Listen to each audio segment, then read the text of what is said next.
Welcome to the Self-Awareness and Self-Compassion Podcast, formerly known as the Full Spectrum Feeling Podcast. I'm your host, Blaise Schwaller, life coach, mom, and former tattoo artist. I help people heal their past, speak their truth, and love the lives that they're living now. Join me here every week for conversations on how to live an imperfect but fully engaged life that embraces all the feels so that you can stretch into your best life while enjoying the you that's here right now.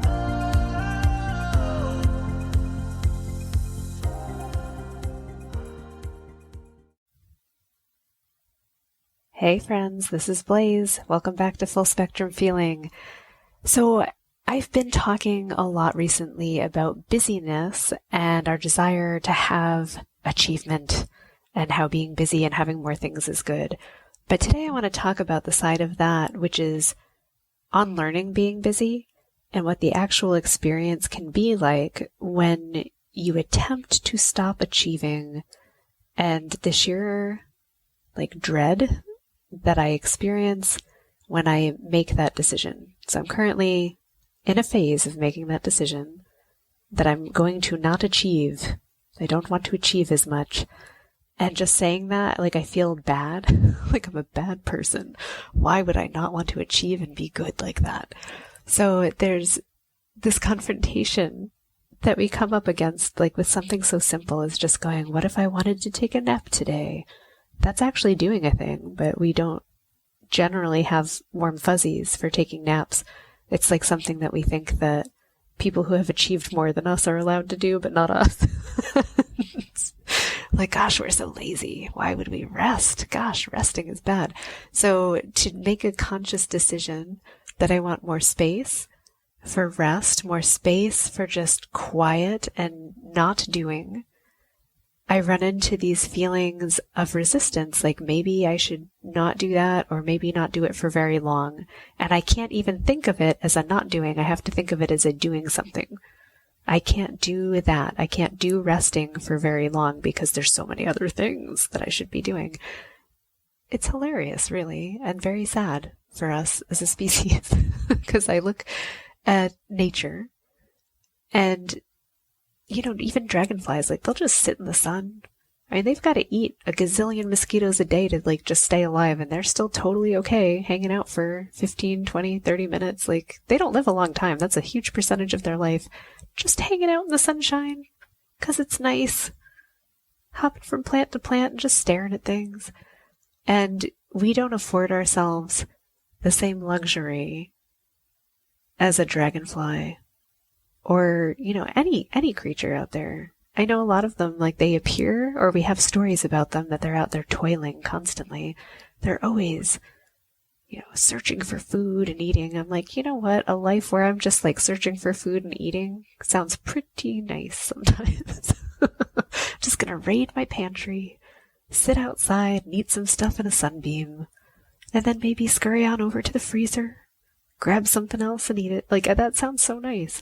But there's also, I say it in a joking way because I have that sense about it. It's a joke if I did that. That's probably not the best expenditure of my time. And I wonder, where the heck did we learn this? That we need to always be spending our time well, and it's about spending it. Yeah, we understand, we're mortal, we'll die, we only have so much time to live. But if we spend the whole time thinking of every single thing we do as some kind of work or something that needs to lead to some other outcome later, I really feel like we're missing out on just enjoyable moments, being in a body, living this life is so cool. It's amazing. Being able to enjoy sitting out in a sunbeam, if you get to do that, that is delicious. How awesome that you can do that. Or, on the other hand, if it's a rainy, cold day or whatever, and you're inside and you get to snuggle inside of a nice warm blanket, maybe there's a cat or a dog and you're all snuggled up and it's nice, that is some of the most rewarding, again, delicious experiences that you can have as a human being. And that's important and it's good, and we should be doing that a lot. I mean, I guess there's a balance to be struck where we do need to do things. We couldn't just do that all day. But truly, I don't know anyone who after a few hours of sitting in a sunbeam or snuggling with a cat or whatever doesn't automatically just want to get up, move around, and do something else. Even if it's just get up to go use the bathroom or something. Like, you're not actually locked into this trap of, oh no, if I enjoy myself too much, I'll never stop. So what? Have you ever tried it? Probably not, because we actually do. We get bored and we want to go do something else, and that's also fine. It's like a rewilding process, learning how not to be busy. And I like thinking of it that way because it does make it feel like more of an adventure instead of just going, I'm going to learn to be a lazy bum, or I'm trying to unlearn being a workaholic, or whatever it is, where I need to have even things like I took a shower and brushed my teeth on my list so that I feel like I have more things to cross off, which, not gonna lie, I do that sometimes because I like achievement. I like to check those boxes. But if I decide that this is a rewilding process where I'm learning how to be a wild human that doesn't have all of these obligations and weird concepts about what I need to be or do or have or express, what do I actually naturally gravitate to? What might I do? And be curious about that. I have a lot of tactile desires. I like to touch things. I love the feel of my sheets, and I love the smell of clean sheets and just stuff like that. I love to go outside and go, ooh, do I smell grass? Is it a different flower that's in bloom? Is it the leaves? Is it the dirt? Like, what do I smell? I love that. I like the texture of my feet on rocks. And to see, like, oh, are they warm in the sun? Are they cool in the shade? Like, what's going on there? What can I squish between my toes? I like that stuff. And part of me really craves it. And it's almost as though we deny ourselves that because we're trying to be more civilized, or we think it's beneath us. Like, kids can do that, but not adults. So who says? For real, who says? Like, we get to decide that. I want to have a lot more nature and just touching nature in my life. One of my biggest joys in my 30s was when we made these amazing garden boxes. My husband made raised garden beds, and we made 900 square feet of raised garden beds. And we planted amazing food in those gardens. And to be out there taking care of the garden for me was a pleasure. It started out as a joyful experiment, like, yay, we could grow food. And then it was like, oh my God, there's a lot that we have to do. Like, you have to take care of these plants and water them and make sure that the frost doesn't kill them.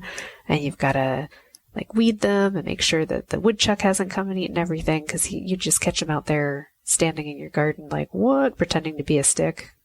And then the little mouth would chew and eat something.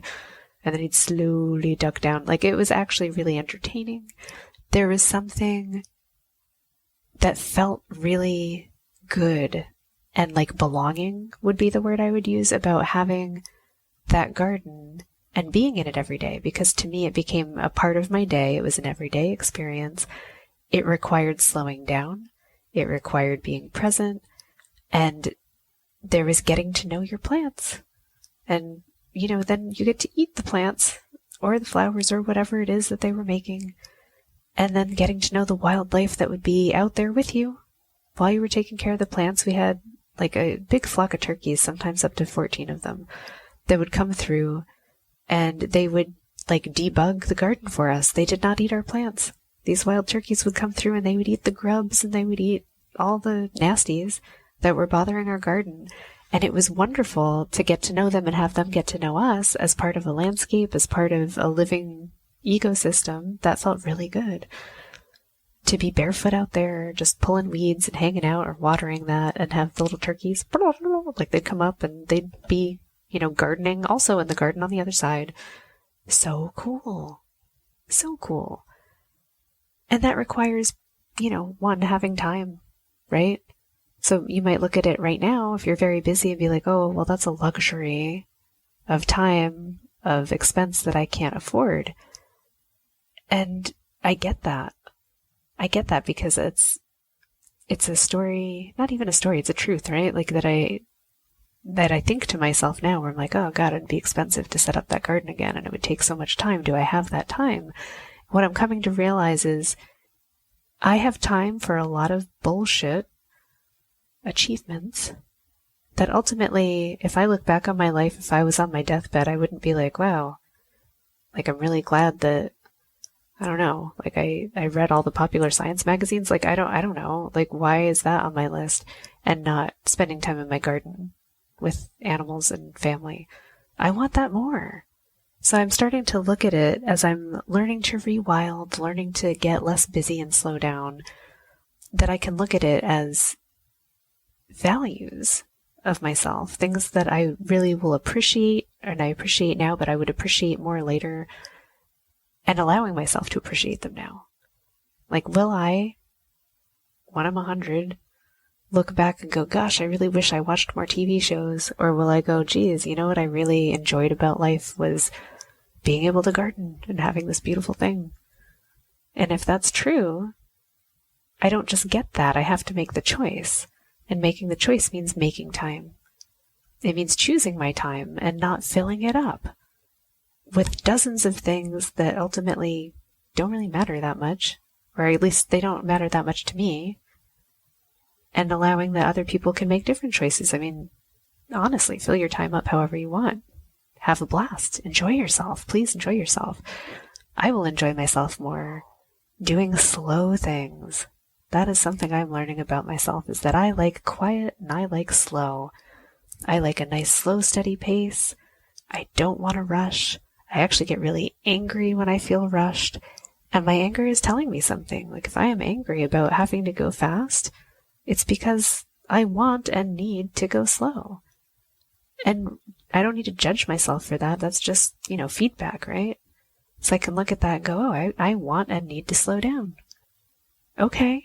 How do I do that? And maybe it'll be a little bit bumpy or uncomfortable at first, but man, I want to go into old age. Like I want my 70s, 80s, 90s. Please let me have them at a pace where I get to walk out in the morning and enjoy a garden that I have spent years in. Honestly, like there's something about that too, about a relationship that you build with a place over time. For me, I love that. I want to have that relationship. I want to start building it now. I want to build it up over the years. I want to enjoy that and have that slow pace. I want to sit outside in my garden, eating food I grew with my friends, laughing and staring at a fire because it's pretty. Because it's pretty. It's pretty and it's fun and I like it and it's warm and it's loving. Yeah, those are things that I want, and those are things I'm willing to invest in monetarily, with my time, with my attention. And they don't just happen. I guess that's what I'm realizing, is things like that do not just happen, but busyness can just happen. Being unbusy actually takes effort. It takes conscious, deliberate choice. And being busy for me is mindless. And that can just happen without me doing anything. Just stuff will come up and there will be things to do. I have to make a choice to slow down. I have to make a choice to be less busy. I have to go, do I really need to take 5 classes? Or would just 1 be okay? Because I do like taking classes. It's not that I want to get rid of that. But I'm realizing, God, I've accumulated a bunch and they're all still live and I could just keep paying for them indefinitely. But am I really doing all of them? Or could I really get a lot of enjoyment and depth out of just 1? And the truth is, for me, the depth and the enjoyment often comes from just 1. And I like to repeat things. I will tell you about that. I am okay watching the same movie 2, 3, 4, 5 times. Not necessarily all in a row, but over the years. I have books that I love that are like old friends, and I will come back and be like, oh, I really would like to read that again. And I don't hold on to them. I don't know if that's like a lacking in my memory or what, because I feel like I have a really good memory for actual lived experiences of my own. But when I'm consuming a book or watching a movie or whatever, I really enjoy it as I'm going through, and I'll have a general recollection of the concepts that were important to me and the feelings that were important, but I don't remember the names of the characters, the actual plot, all that crap. So I actually can get enjoyment from that. and go back and go, I really enjoyed that book. I wonder why, and read it again and go, now I know why. Cool. It's not for everyone, but that's okay because I'm learning who I am. And I wanted to put that out there for you too, is you're always learning who you are. Be it when you're young and you're a kid in your 20s and your 60s, like it doesn't matter. I'm in my 40s and I'm still really coming to know who I am and learning to like that person and to just respect myself more. Gosh, it's nice. And so I'm going to leave it on that note and say, my friends, I hope that you are getting to know who you are and getting to like that person that you are and giving yourself the respect and appreciation that you so just automatically deserve and that you need to be able to just embrace yourself, your true self, what you actually really want. And if what you really want is to unburden yourself of being so busy with things that you don't really like, so you can be maybe, I don't want to say busy, but like filled up by the things that you love. Amen. Let's do that. Have yourselves a marvelous week. Sending you all a big, huge hug. I'm slowing it down, and I'll see you next week. Thanks so much for joining me. If you enjoyed this podcast, please subscribe and share it with someone you love, and leave us a review.